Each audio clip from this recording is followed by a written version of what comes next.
एक समय की बात है।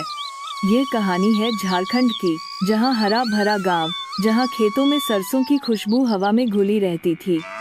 सुबह के वक्त जब सूरज की पहली किरण खेतों पर गिरती, तो ओस की बूंदें ऐसे चमकती जैसे धरती ने मोती बिछा दिए हों। गांव के बीचों बीच सड़क किनारे एक पुराना सा और छोटा सा मगर मशहूर ढाबा था, कमलेश का। कमलेश दिल का बहुत अच्छा आदमी था। दूर दूर से लोग वहां आते थे, क्योंकि वहां का देसी चिकन और चावल का स्वाद पूरे इलाके में मशहूर था। उस ढाबे में काम करता था अजय, एक सीधा सादा, मेहनती और ईमानदार लड़का। अजय एक पत्नी और एक छोटी सी बेटी भी थी। ऐसे ही एक दिन ढाबे का मालिक कमलेश आकर कहता है, बेटा आज बड़ी जल्दी बना लिया सब कुछ। हाँ मालिक, आज सब जल्दी बना लिया। देखिए ना, खुशबू कितनी अच्छी आ रही है। हाँ, खुशबू तो बड़ी अच्छी आ रही है।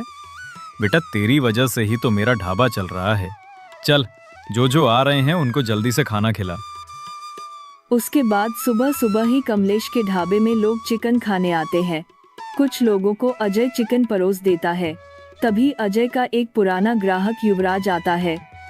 अरे अजय भाई, आज तो बहुत अच्छी खुशबू आ रही है। जल्दी से मेरे लिए भी एक थाली लगा दो। हाँ हाँ, अरे आज तो तुम बड़ी जल्दी आ गए। अरे भाई, तुम्हारे जैसे चिकन तो मेरी पत्नी भी नहीं बनती है, इसीलिए तुम्हारे हाथ की चिकन खाने के लिए आ जाता हूँ। क्यों भाभी जी, न खाना नहीं बनाया था क्या? उसके बाद अमन ने ही युवराज को भी एक थाली चिकन चावल लगा दी। लोग कमलेश के ढाबे की चिकन चावल बहुत ही मजे से खाया करते थे। उसके ढाबे का खाना जल्दी खत्म हो जाता है। बेटा अजय, कितने चिकन बची है अभी? मालिक, सब लगभग खत्म हो चुकी है। बस थोड़ी सी चिकन और चावल बची है। अगर थोड़ी देर ढाबा और खोल लेते हैं तो ये भी बिक जाएगी। नहीं नहीं अजय, तुम ऐसा करो कि ये जो चिकन और चावल बचा है उसको पैक करके तुम अपने घर ले जाओ, अपना परिवार के साथ खा लेना। कमलेश दिल का साफ आदमी था और जब भी खाना बच जाता था उसको अजय को दे देता। उसके बाद अजय खान को लेकर अपने घर आ जाता है। अजय के हाथ में एक थैला देखकर उसकी छोटी सी बेटी पायल रहती है। पापा पापा, क्या ले आए हो मेरे लिए? बेटा, आज भी थोड़े चिकन चावल बच गए थे, तो मालिक ने अपना घर ले जाओ कहकर दे दिया। लाइए जी, आप लोग बैठे हैं, मैं खाना को गरम करके अभी लाती हूँ। पापा, मेरा दोस्त सोनू बोल रहा था, उसके पापा को तुम्हारे हाथ की चिकन बहुत पसंद आती है। पापा, आप मम्मी से भी इतने अच्छे खाना बनाना कहाँ से सीखे? बेटा, पापा ने ना इतने स्वादिष्ट खाना बनाना दादाजी से सीखा है। अरे दादाजी बहुत अच्छे खाना बनाया करते थे। उसके बाद सुनीता खाना गर्म करके ले आती है। तीनों खाना खाकर सो जाते हैं। अगले दिन अजय खाना बना ही रहा होता है कि तभी अचानक से कमलेश की तबीयत खराब होने लगती है और वह गिर जाता है। मालिक, मालिक, क्या हुआ आपको? अजय जल्दी से अपने मालिक कमलेश को अस्पताल लेकर चला जाता है।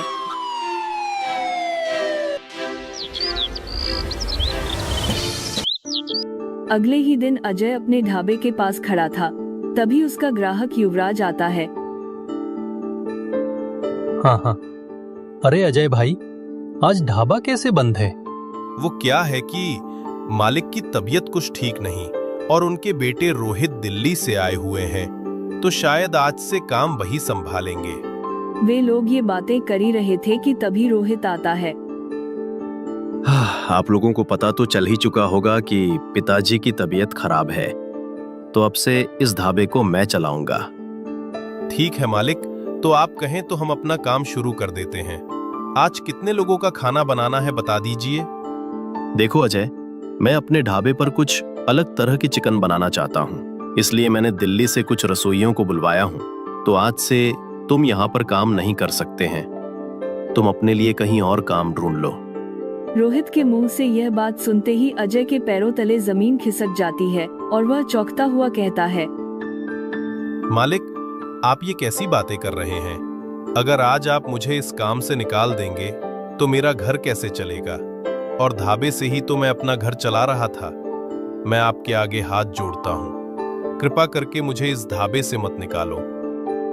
माफ करना अजय, मैं अपने पिता की तरह नहीं हूं। मुझे इस ढाबे को और बड़ा बनाना है, तो यहां तुम्हारा कुछ काम नहीं। अजय के बहुत विनती करने के बाद भी रोहित उसकी कोई भी बात नहीं सुनता है और अजय को ढाबे से निकाल देता है। अजय उदास मुंह लेकर अपने घर चले आता है। पापा पापा, आज आप बड़ी जल्दी आ गए।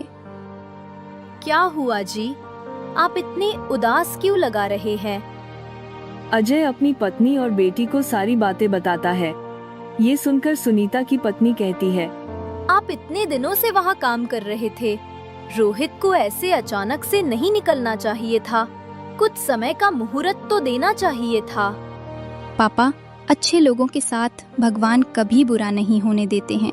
आप क्यों ना अपना खुद का एक दुकान खोलो। ऐसे भी आपके हाथों का खाना तो लोगों को बहुत ही ज्यादा पसंद है। पर पायल बेटी, हमारे पास इतने पैसे नहीं हैं कि हम एक दुकान खोल सकें। ठीक तो कह रही है जी पायल। हम अपना दुकान ना सही, एक छोटा सा ठेला तो जरूर लगा सकते हैं। ऐसे भी आप इतने अच्छे खाना बनाते हो, आप खुद का एक छोटा सा ठेला क्यों नहीं लगाते? अपने घर वालों के इतना कहने के बाद अजय अगले दिन ही एक पुराना सा ठेला में अपना चिकन चावल बेचने लगता है। तभी एक ग्राहक आता है। अरे भाई, मैं तो ढाबे पर गया था, फिर पता चला कि रोहित ने तो तुम्हें काम से निकाल दिया है, तो मैं यहीं पर आ गया। अरे भाई, क्या ही कर सकते हैं, भगवान की जैसे इच्छा। फिर अजय उसे ग्राहक को एक प्लेट चिकन चावल परोस देता है।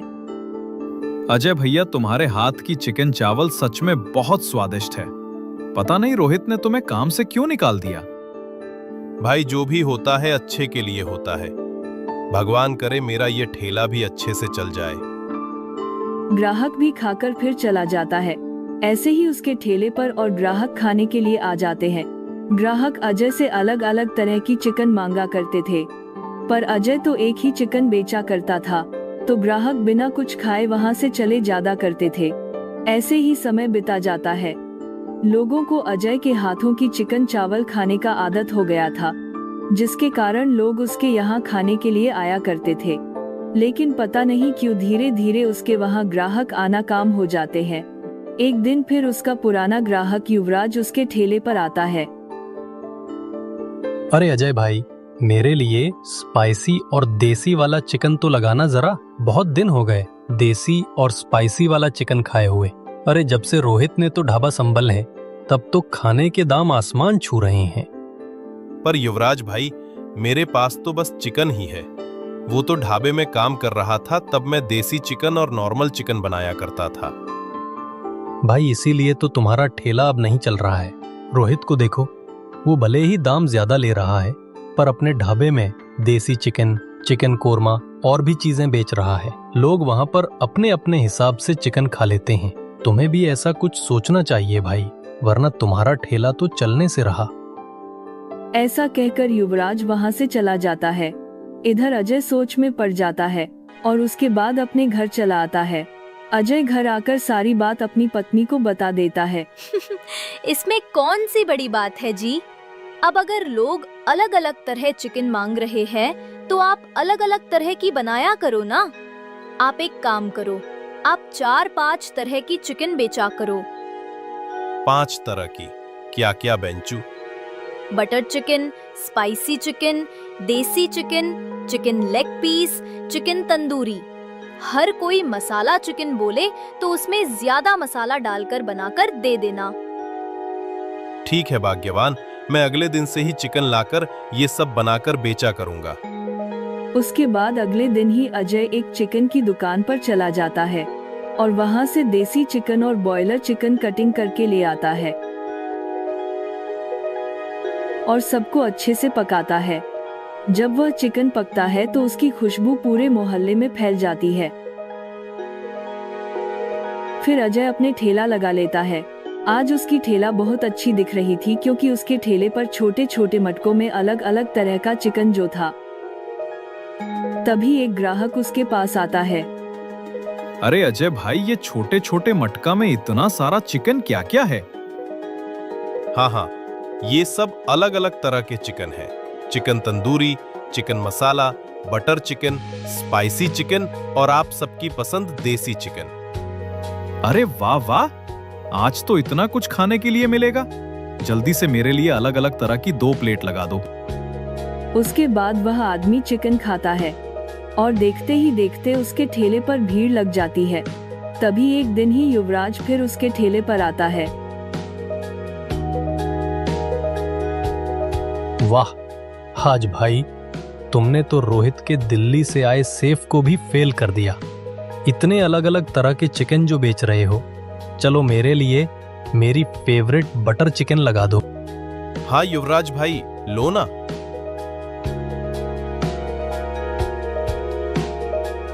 ऐसे ही अजय का ठेला चल पड़ता है और उसकी काफी अच्छी कमाई होने लगती है।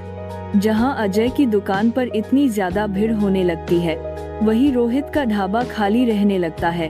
ऐसे ही कुछ दिन चलते हैं और एक दिन कमलेश की तबीयत ठीक हो जाती है और कमलेश को सब सारी बातें पता चलती है। तो तुरंत रोहित और अजय को बुलाता है और गुस्से में रोहित से कहता है, रोहित, तूने ये सब क्या किया? भले अजय का कोई पिता नहीं है, लेकिन ये मुझे अपना पिता मानता है। तू तो शहर में रहता है, तू क्या जाने अजय मेरा कितना ख्याल रखता है। पिताजी, मुझे माफ कर देना। मुझे लगा मेरे पीछे ये हमारा ढाबा को हथिया लेगा। मेरे पास तो दिल्ली में और भी काम है, मैं वहीं जाकर अपना काम कर लिया करूंगा। उसके बाद रोहित वहां से चला जाता है। अरे बेटा, मुझे माफ कर देना। मेरे पीछे ये सब हो रहा था, मुझे नहीं पता था।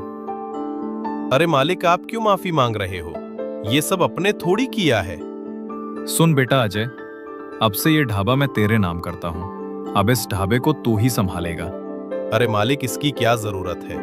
मैं एक छोटा सा ठेला तो संभल ही रहा हूँ। अजय, मैं तुझे अपना बेटा मानता हूँ। अब से तो ये ढाबा संभल। ये ढाबा अब तेरे नाम पर मैं कर दे रहा हूँ। उसके बाद आज उसको धन्यवाद कहता है। अब यह ढाबा भी अजय का हो चुका था। अब अजय खुशी खुशी अपने ढाबे में और अच्छे अच्छे तरह के चिकन बेचने लगा रहा करते थे। कुलदीप और शिवम बचपन से साथ। दोनों की दोस्ती ऐसी थी जिसे मोहल्ले वाले राम लक्ष्मण कहते थे। दोनों छोटू यादव के दुकान पर चाय पीते हुए। भाई कुछ करते हैं ना, कब तक बेरोजगार रहेंगे? भाई सही बोला। ये छोटू यादव को देख ले, इसको हम दोनों की महीने का 1000 रुपए देते हैं। हमसे ज्यादा तो इसकी जिंदगी सही है। अरे छोटू, एक बिता बताना जरा। हाँ भैया, पूछो।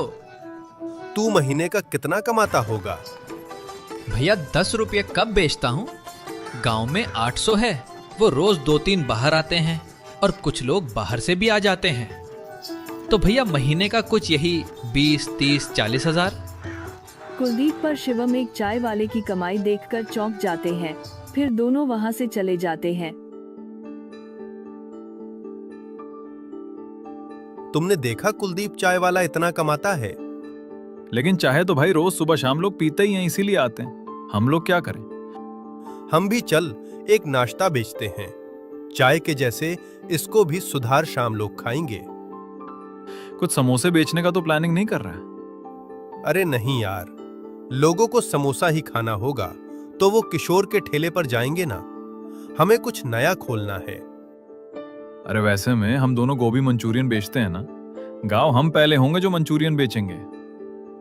उसका शिवम और कुलदीप ने गोभी मंचूरियन बेचने का प्लान कर लिया। उसके बाद दोनों ने लिस्ट बनाई और बाजार चले गए।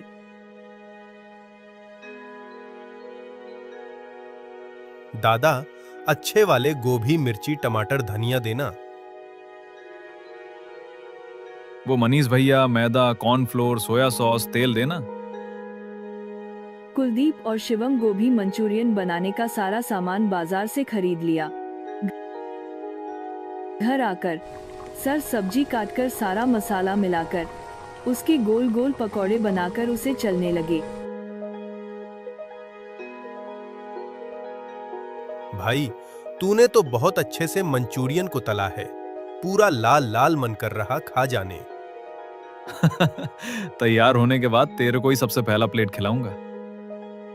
बस फिर क्या था, दोनों ने एक छोटा सा दुकान में अपना मंचूरियन लगा लिया देखने में मंचूरियन काफी अच्छी लग रही थी। कुछ नया देखकर पहले दिन उसके पास लोग खाने। क्या बवाल चीज बनाया है तुम दोनों में, खिलाओ जरा। कुलदीप मंचूरियन बनाते और शिवम ग्राहकों को मंचूरियन देता। जब गांव वालों ने पहली बार मंचूरियन का स्वाद चख, अरे वो भाई, खाकर तो मजा ही आ गया, स्पाइसी और कुरकुरा। दोनों को चेहरे पर खुशी आ गई कि उनकी मंचूरियन लोगों को पसंद आने लगी। वैसे शिवम, इसका जो चटनी है वो कैसे बनाते हो? वो तो राज है, बस यही बता सकता हूँ। हम दोनों टमाटर और मिर्ची से हाथ से ही बनाते हैं। लोगों को भीड़ लग जाती है यार, उनका मंचूरियन लोगों का बहुत ज्यादा पसंद आता है। उसके दोनों की मंचूरियन पूरे इलाके में मशहूर हो गई।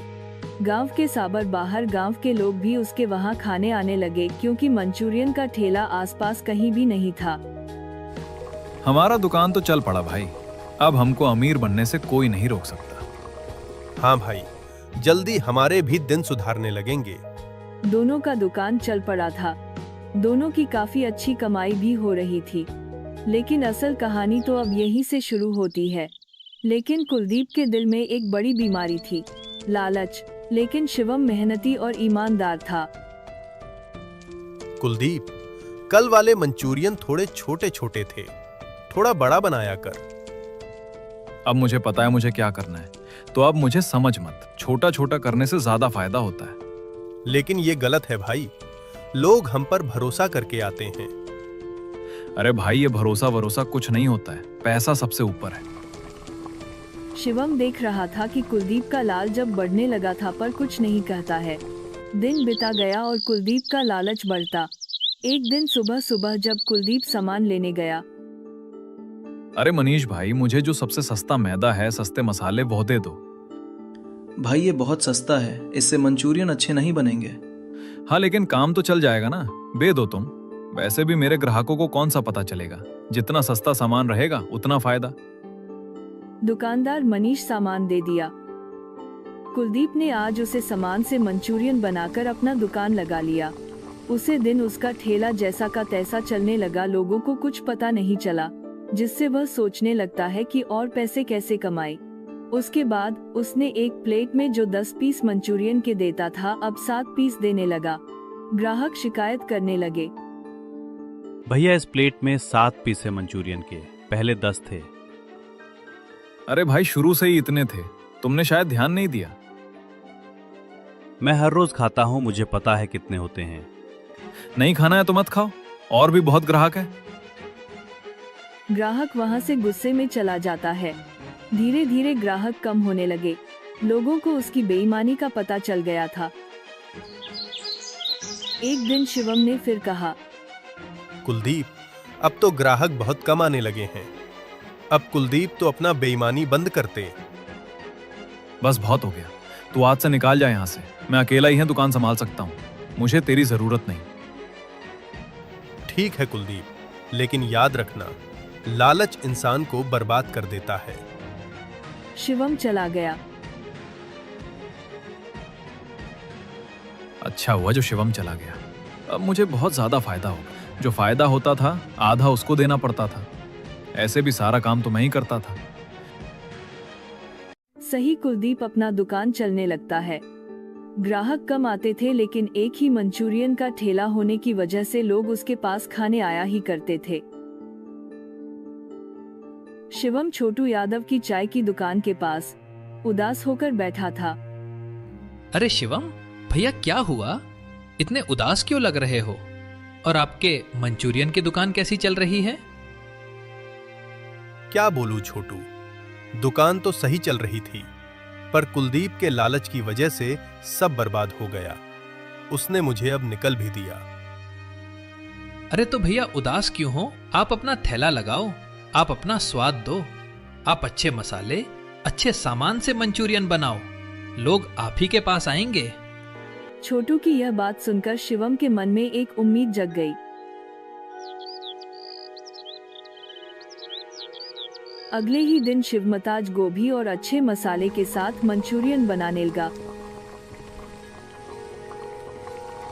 अपना ठेला लगा दिया। मात्र 10 मंचूरियन प्लेट। ये सही है शिवम भाई, आप मिलेगा हमको असली स्वाद, वो भी 10 रुपए में। देखते ही देखते शिवम के ठेले पर भी लोग आने, दम भी काम था और स्वाद में भी दम था। अरे वो शिवम भाई, असल स्वाद तो फिर से मिल गया। लाओ, एक प्लेट मुझे दे दो और मेरी बेटी के लिए भी एक प्लेट पैक कर दो। शिवम ग्राहकों की बात सुनकर खुश हो जाता है। सभी ग्राहकों को मंचूरियन खिलाने लगता है। शिवम का ठेला खुल चुका था। सुबह से ही लोग बोल रहे थे, शिवम भाई 10 रुपए में बढ़िया दे रहे हैं, स्वाद भी जबरदस्त। दिन भर उसके ठेले पर भीड़ लगी रहती थी।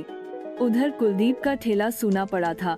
कुलदीप हर जाते हुए ग्राहक को देखता और सोचता, ये सब शिवम की वजह से मेरा दुकान नहीं चल रहा। लेकिन अंदर से उसे पता था, जो गलत वो कर रहा था उसका ही नतीजा है। कुलदीप की हालत खराब होने लगी। कुछ दिन बाद कुलदीप के पास न ग्राहक न आ रहे थे, न कमाई हो रही थी। शिवम अब पूरे इलाके में छा गया।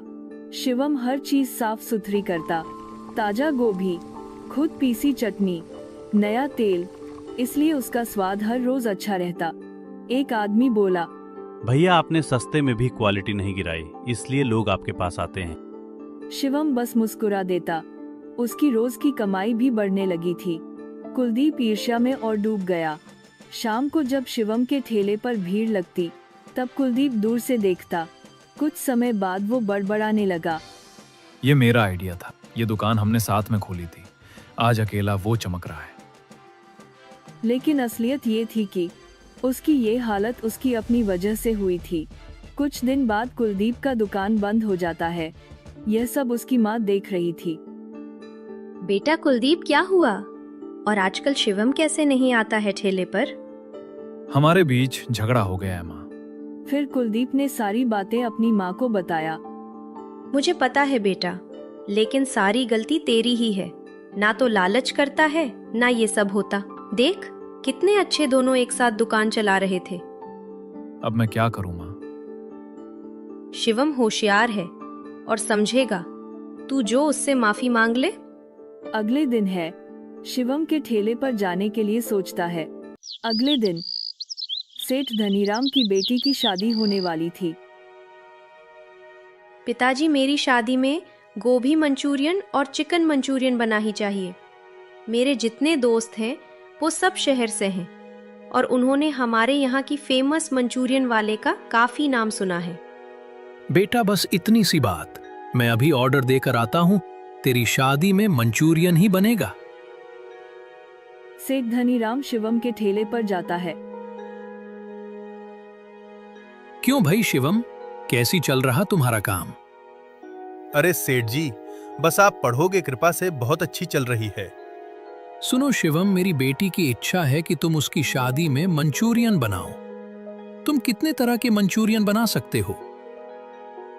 सेठ जी, मैं फिलहाल तो गोभी मंचूरियन बनाता हूँ, लेकिन आपके लिए चिकन मंचूरियन और पनीर चिल्ली भी बना दूंगा। ठीक है, फिर इस 15 तारीख को तुम मेरे यहाँ आ जाना। काफी बड़ा ऑर्डर है, पूरा तो कर पाओगे ना? जी सेठ, बिल्कुल बिल्कुल, आप चिंता मत कीजिए, मैं आ जाऊंगा और सभी बारातियों के लिए मंचूरियन बना दूंगा। शिवम इतना बड़ा ऑर्डर मिलने के कारण खुश था, लेकिन कहीं ना कहीं उसे भी चिंता थी कि इतना बड़ा ऑर्डर वह अकेले कैसे बना पाएगा। यह सोच ही रहा था, तभी उसके ठेले पर कुलदीप आता है। भाई शिवम, मुझे माफ कर देना। मेरी लालच की वजह से हमारी दोस्ती टूट गई। मैं अपने लालच की वजह से कहीं का नहीं रहा। अरे कुलदीप भाई, मैं तुमसे नाराज कहा था, बस तुम घटिया सामान इस्तेमाल कर रहे थे, यही मुझे पसंद नहीं आया। मुझे माफ कर दो शिवम भाई। सुन, ये सब छोड़, अभी मुझे सेठ धनीराम की शादी के लिए बहुत बड़ा ऑर्डर मिला है। अकेले तो मैं पूरा कर नहीं पाऊंगा। चल, दोनों मिलकर गोभी Manchurian, chilli paneer chicken Manchurian बनाते हैं। सच में तो मुझसे नाराज नहीं हो? दोस्त हो तो तेरे जैसा बिना कुछ पूछे मुझे माफ कर दिया और अपने साथ शामिल भी कर लिया। अरे भाई, मैं बस तेरी माफी मांगने का इंतजार कर रहा था। फिर दोनों बात करते हैं और 15 तारीख आ जाता है शादी का दिन। दोनों शादी वाले दिन पहुंचे जाते हैं और दोनों दोस्त मिलकर बहुत सारे चिकन काट के उसमें मसाले डालकर चिकन का चिकन मंचूरियन बनाते हैं।